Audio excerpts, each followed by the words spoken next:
अचानक थबकलात? छे बॉ, अगदी अपशकून झाला. आता कुठली गाडी मिळायला बसली.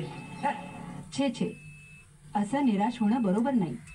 मांजर आडवं जाण्याचा आणि तुमची गाडी चुकण्याचा काय संबंध?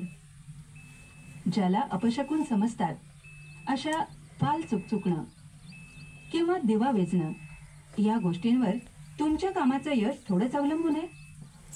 पूर्वी श्रीमंत लोक यात्रेला निघाले की त्यांचे कारभारी त्यांच्या मार्गावर 5 सुवासिनी पाण्याचे घडे डोक्यावर घेऊन आडव्या जातील याची तजवीज आधीच करून ठेवायचे बर का. असे शुभशकून मुद्दाम घडवून आणणं म्हणजे स्वतःची प्रतारणा आहे.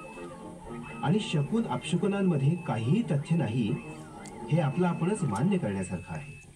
पण या खुल्या समजुतीमुळेच विधवा बाईला घरामध्ये आणि समाजात वावरणं कठीण जातं. एखादी नववधू किंवा एखादं छोटं बालक यांच्यावर कायमचं पांढऱ्या पायाचं म्हणून शिक्का मारला जातो आणि कारण नसताना लोक त्यांचा तिरस्कार करू लागतात.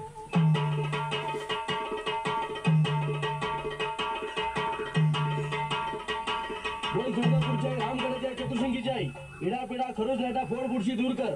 खड्या घोड्या आणि धुतल्या